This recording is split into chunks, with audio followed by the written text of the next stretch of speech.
எந்த இடத்திலும் இவர்கள் சொத்துக்கள் வாங்கக்கூடாது என்று தடை உத்தரவு போட்டு இன்று வரையிலே வேதனைகளை சுமக்கின்ற மக்கள் கட்டபொம்மன் வம்சாவளியினர் என்பதும் தான் சாதி எல்லைகளை கடந்த அரசியல் நடத்துகிறவர் என்பதும் அந்த எண்ணங்களுக்கு அப்பாற்பட்டவன் என்பதும், ஆனால் வீரபாண்டிய கட்டபொம்மன் வம்சாவளியினரும் அவனை சார்ந்தவர்களும் வெள்ளையரால் விரட்டி அடிக்கப்பட்டு இன்று வரையிலும் தமிழ்நாட்டின் பல பகுதிகளிலே வறுமையை சுமந்தவர்களாக வேதனைகளை சுமந்தவர்களாக வாழ்ந்து கொண்டிருக்கிற காரணத்தால் அவர்கள் உயர்வு பெற வேண்டும், அவர்களின் பிள்ளைகள் நல்ல கல்வியை பெற வேண்டும், அவர்கள் வாழ்விலே உயர வேண்டும்.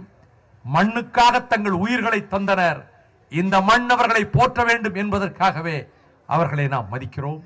அந்த வகையில் புறக்கணிக்கப்பட்டவர்களாக இருக்கிறோமே என்று நினைக்கின்ற வேளையிலே அருமை சகோதரர் வரதராஜன் அவர்களை தகுதியின் அடிப்படையிலே கட்சியிலே அவர் உழைத்திருக்கிறார்.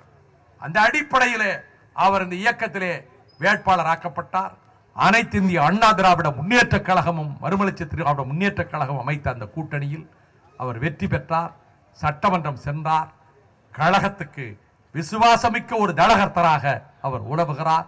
ஆகவே ஆண்டுதோறும் இந்த நிகழ்ச்சியை சிறப்பாக நடத்துகிற நேரத்தில் கடந்த ஆண்டை விட இந்த ஆண்டு மிகப்பெரிய கூட்டம், அடுத்த ஆண்டு இதைவிட ஒரு பெரிய மாநாடு போல நிகழ்ச்சியை நாம் நடத்துவோம். வீரபாண்டிய கட்டபொம்மனுக்கு நாம் புகழ் சேர்ப்போம். சிங்கிலிவெட்டி கல்குமியிலே சிலை திறந்ததை போல புதூரில் ஒரு வீரபாண்டிய கட்டபொம்மன் சிலை அமைக்க வேண்டும் என்று நம்முடைய சட்டமன்ற உறுப்பினர் என்னிடம் ஒரு கோரிக்கை வைத்தார். அது நிச்சயமாக நிறைவேற்றப்படும். புதூரிலே வீரபாண்டிய கட்டபொம்மனுடைய சிலை திறக்கப்படும்.